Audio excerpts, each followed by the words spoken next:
Hi, today I'm here to listen in middle of speech. Okay.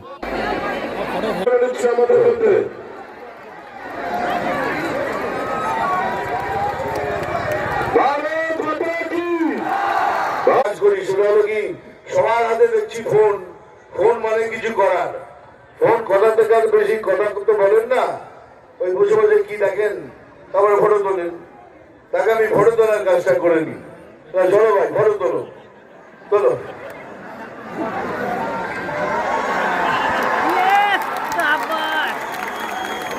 হয়ে গেছে, photo তুলেছে কিনা বলো, তোলো। আরে তোলো।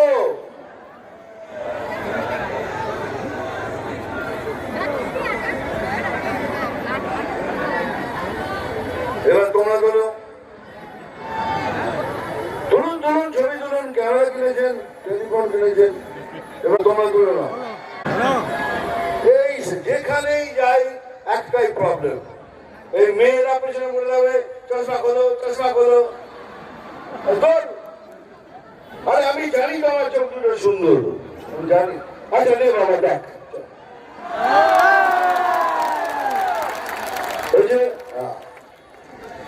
হ্যাঁ আমি দেখছি তোমার কি হাসি তোমার, তাই তো? বলে দাদার চোখ দুটো কি সুন্দর, এটাই বল। ওখান দিয়ে আসছিলাম তো বললো কি, আরে এই বয়সে কি দেখতে পারি। এটা তো সত্যি। যাই বলিস, এমন একটা তোরা বাঙালি ভাইকে পাঠিয়েছিস, সারা পৃথিবীতে আগুন জ্বলিয়ে দিয়েছে, তাই তো? যাই হোক, আসার পেছনে তো একটাই কারণ, সত্যি করে বলছি, যদি সত্যি বিশ্বাস হয়, আজ আমার সত্যি শরীরটা খুব খারাপ। তা সত্ত্বেও আমি কবিরকে কথা দিয়েছিলাম আমি আসবো। সত্যি আমার শরীর খারাপ, আমি ওষুধ নিয়েছি, পেটটা ঠিক নেই। যেভাবেই হোক আমি এতখানি রাস্তায় এসেছি। আমার শরীর খারাপ, অন্য জায়গায় হয়ে হয়তো ক্যান্সেল করে দিতাম, কিন্তু আমি কবিরকে বলেছি আমি আসবো, আমি এসেছি। আমার দুটো কারণ আছে, কেন আমি কাউকে কোনো অব্লিগেশন বা কাউকে বলতে কিছু করছি না। আমি এখানে যখন রাজনীতির কথা এসছে, এখানে যদি মুসলমান ভাই বোনরা আছেন তাদের আমি সালাম আলাইকুম আর আদাব তাদের বলছি, তাদের বলে তোমরা কিন্তু সাইন করবে না, সিএ আমি হতে দেবো না, আমি মরে গেলে হতে দেবো না, সিএ মুসলমান ভাই বোনদের তাড়িয়ে দেবে। এত বড় মিথ্যে কথা। সকাল থেকে সন্ধ্যে অবধি একটা পার্টি মিথ্যে কথা বলে। এদের মিথ্যে লগ্নে আর দুর্নীতি রাশিতে জন্ম।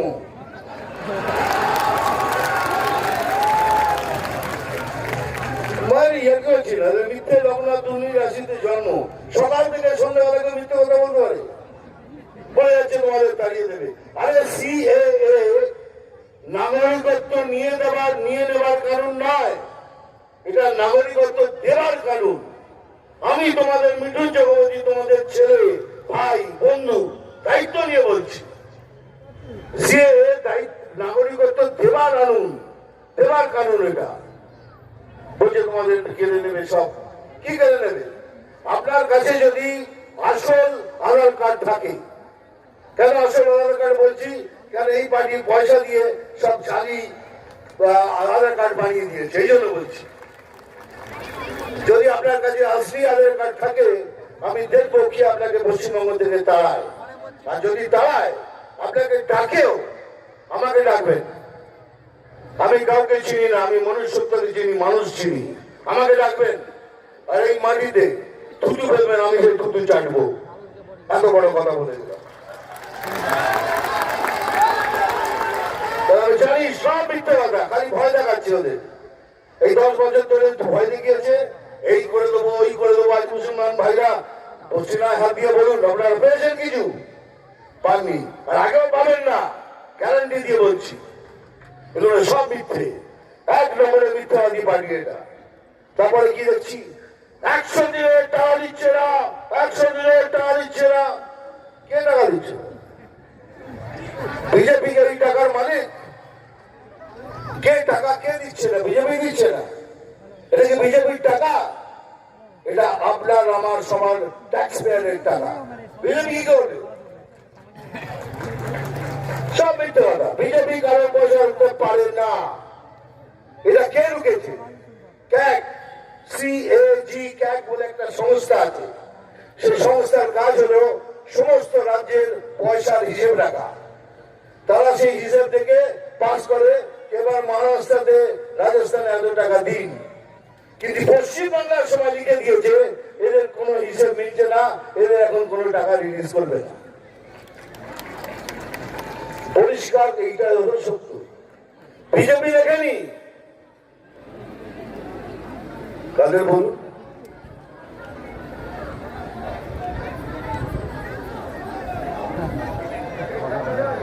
এই ঝান্ডাটা সরাও, এইটা হলো সত্য। বিজেপি কারো পয়সা লাগেনি।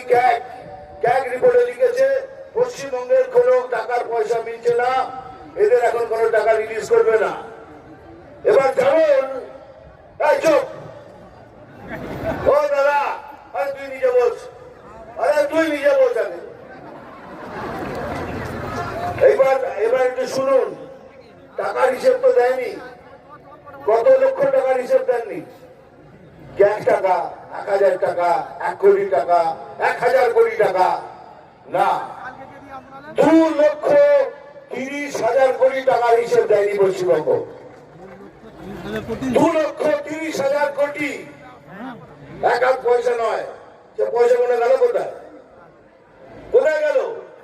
বড় বড় কথা বলছেন 100 দিনের টাকা দেন, 100 দিনের। কে দেবে টাকা? বাবা যদি পয়সা দেয় 100 টাকা, যা মুদির দোকান থেকে কিনে নিয়ে আয়, তারপরে বাবা হিসাব চাইবে না? তো বাবা হিসাব চাইছে, মিথ্যে কথা বলে বেড়াচ্ছে আমাদের 100 দিনের টাকা দিচ্ছে না, 100 দিনের টাকা দিচ্ছে না। আর আপনি আগে 2030 কোটি টাকার হিসাব দিন। আর যদি চ্যালেঞ্জ করছি আপনাকে, আপনি যদি সত্যি হন, প্রেস কনফারেন্স করুন, করে দেখুন এই যে আমি 2,30,000 কোটি টাকার হিসাব দিলাম, এরপরে 100 দিনের টাকা দিচ্ছে না। আপনাকে কথা দিচ্ছি, আপনি তো পথে নামবেন, তার সঙ্গে সঙ্গে আমি ওই ফুটপাতে আমিও হাঁটবো আর বলবো এইবার সব হিসাব দিয়েছে, এবার পশ্চিমবঙ্গকে টাকা দিন, আমরা গিয়ে সেন্টারে দাবি করবো। এত টাকা দিলেন কোথায়? কোথায় গেল 2,30,000 কোটি টাকা? আর বলবো কি, প্রধানমন্ত্রীজি বাথরুম তৈরি করার জন্য 12,500 টাকা দিয়েছিলেন, সেটা পর্যন্ত ছেড়ে দিয়েছে। ভাবতে পারেন, 12,500 টাকা বাথরুম তৈরি করার জন্য ছেড়ে দিয়েছে। ও আমফানের পেপার ব্যবস্থা ছেড়েছিল, এখন বাথরুম ছাড়ছে। তারা কি পার্টি মাই? এই পার্টির একটা দুর্দান্ত জ্ঞান আছে। এই পার্টির সবাই বলে না মুসলমান ভাই বোনরা এদের ভোট ব্যাংক, মিথ্যে কথা। দুর্নীতি হলো এদের ভোট ব্যাংক। যে দুর্নীতি করে সেই পার্টির মেম্বার হয়, যে বড় দুর্নীতি করবে সে বড় লিডার, যে মানুষকে ব্যক্তিগতভাবে আক্রমণ করে তাকে ইনসাল্ট করবে, তাকে বেইজ্জত করবে, সে আরো বড় লিডার। যে কোনো মহিলাকে অপমান করবে, তাদের সাথে ব্যাড ব্যবহার করবে, সে তার থেকে বড় লিডার। এদের সব লিডারের র্যাঙ্ক আছে, বুঝেছেন? এরা হলো সেই ধরনের লিডার। কিন্তু আমি বলছি, আপনারা একটুখানি ভালো করে ভাবুন, আপনারা কাকে ভোট দেবেন আর কেন ভোট দেবেন। আমি সব ফালতু বক্তৃতা করি না।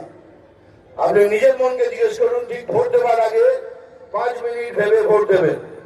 আপনি কাকে ভোট দেবেন এবং কেন ভোট দেবেন? আচ্ছা বলুন তো, আমি হ্যাঁ না দিয়ে বলবেন। বিজেপি কি কোনো দুর্নীতিগ্রস্ত পার্টি? না। আরে জোরে বল না। এর কি গরু চুরি করে, বালি চুরি করে, বিদ্যা চুরি করে, রাশন চুরি করে? এইরকম একটা স্বচ্ছ পার্টি আর একটা স্বচ্ছ সৎ এই কবিরকে সিলেক্ট করেছে। এই বিজেপি পার্টির ক্যান্ডিডেট হলো এই কবির, একটা সৎ এবং স্বচ্ছ লোক। বিজেপি পার্টি যাকে তাকে ক্যান্ডিডেট করে না, বিজেপি পার্টিতে যাকে তাকে ক্যান্ডিডেট করা হয় না। সে বিজেপি পার্টির সমস্ত পরীক্ষা পাস করেছে। কবির একটা সৎ স্বচ্ছ ছেলে। এবার বলুন, আমাদের অপোজিশনে যে পার্টি আছে সেটা দুর্নীতিগ্রস্ত পার্টি কিনা? হ্যাঁ কিনা? বালি চুরি করে, গরু চুরি করে, রেশন চুরি করে, পর্যন্ত চুরি করে। সেই দুর্নীতিগ্রস্ত পার্টিকে ভোট করবেন না একটা সত্য সরল এই গভীরকে ভোট করবেন? হ্যাঁ, এইটাই গভীরকে ভোট করবেন। এটাই যেন মনের মধ্যে থাকে। ভোট দেওয়ার আগে 5 মিনিট ভাববেন। এটা ভবিষ্যৎটা আপনাদের। আর যারা নতুন ভোটার হয়েছে তাদের বলছি, ভেবে চিন্তে ভোট করবে, মিথ্যেতে যাবে না। বিজেপিকে যোগ করো, বিজেপিকে ভোট করো। আমরা কথা দিচ্ছি আমরা একটা সুন্দর বাংলা প্রদান করব, এটাই মোদি গ্যারান্টি।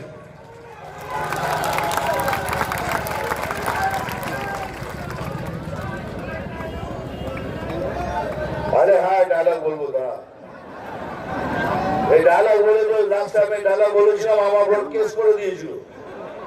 হ্যাঁ, বলছে নাকি আমার ডায়লগে হিংসে হচ্ছে। বাবু, ওই অভিমন্যুর ডায়লগ, ফিল্মের ডায়লগে হিংসে হচ্ছে। যারা হিংসের রাজা, হিংসের রানী, তাদের কথা হিংসে হচ্ছে না, আমার ডায়লগে হিংসে হচ্ছে। যাই হোক, ও দাদা, ও দাদা সরে যাও, ওই হিংসে হচ্ছে। ঠিক আছে ভাই, ডায়লগ বলবো তো আমি একটু ঘুরিয়ে বলবো। তুমি যখন নাও খেলছো, আমি একটু খেলি। আমি জল ঢোড়াও নই, বেলে বোড়াও নই। আমি জল ঢোড়াও নই, বেলে বোড়াও নই। আমি এমন একটা সাপ যে গর্ত থেকে ছোট ছোট ইঁদুর বার করে আনে। ওই যে মারবো, এখানে ডায়লগটা বলুন। বলবো, ওটাও বলবো। চিমটি কাটবো এখানে, আর লাল পিনের জল নামে এখানে, সেখানে, এখানে। নাম তুফান, বছরে একবার আসি, এইবার প্রত্যেকবার আসবো তোমাদের সঙ্গে দেখা করার জন্য।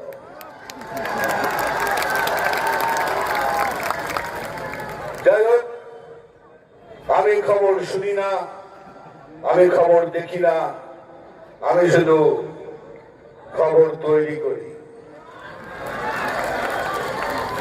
আরে খেই লাথিলেন, ভেঙে যে গেল ঠ্যাং। খেয়ে ওই লাথিলেন, ভেঙে যে গেল ঠ্যাং। ভাঙলো মাথায় তোমার বেল, ও চাঁদুরে দেখলে কেমন তুমি খেয়ে, ও চাঁদুরে দেখলে কেমন তুমি খেয়ে। ভাঙলো মাথায় তোমার বেল, ও চাঁদুরে দেখলে কেমন তুমি খেল। এবার আরো দেখলে কেমন তুমি খেল। অনেক বছর আগে, তাও মনে হয় 20-25 বছর আগেকার কথা, একবার যতটুকু মনে পড়ে, বাবুল মিউজিশিয়ান, সিঙ্গার নয়, বাবুল মিউজিশিয়ান আমার কাছে এসেছিল। ফুলাবদার লেখা একটা গান নিয়েছে। শোনেন না একটু, এটা ঢুকছেন না বারবার, কি দেখা যাচ্ছে না ওখান থেকে? কোনটা দেখাবো, পেছনটা না কোনটা? ওদের ওরা দেখতে পাচ্ছে না। আমি 25 বছরের কথা বলছি, তখন একটা মিউজিক এনেছিল বলে, দাদা এই গানটা আপনাকে গাইতে হবে। আমার যতদূর মনে আছে এটা পুলক বন্দ্যোপাধ্যায়ের লেখা। দাদা আমি তো সিঙ্গার নয়, বলে দাদা আপনি গান এটা না চাই, পুলকদা চাই তুমি এটা গাও। দাদা আমি তো সিঙ্গার নয়, যাই হোক গাইলাম। কিন্তু তখন জানতাম না ওই গানটা আজকের দিনে এতটা এতটা একদম মানে একদম ঠিক হয়ে যাবে গানটা। ওই আমাদের গড়াই বাংলা আজ কেন হয়ে গেল কাংলা। যদি প্রশ্ন করে বীর নেতাজি, কি তার জবাব দেব আমরা? ওই আমাদের গড়াই বাংলা আজ কেন হয়ে গেল কাংলা। যদি প্রশ্ন করে বীর নেতাজি, কি তার জবাব দেব আমরা? বলুন বন্দে মাতরম, বন্দে মাতরম, বন্দে মাতরম।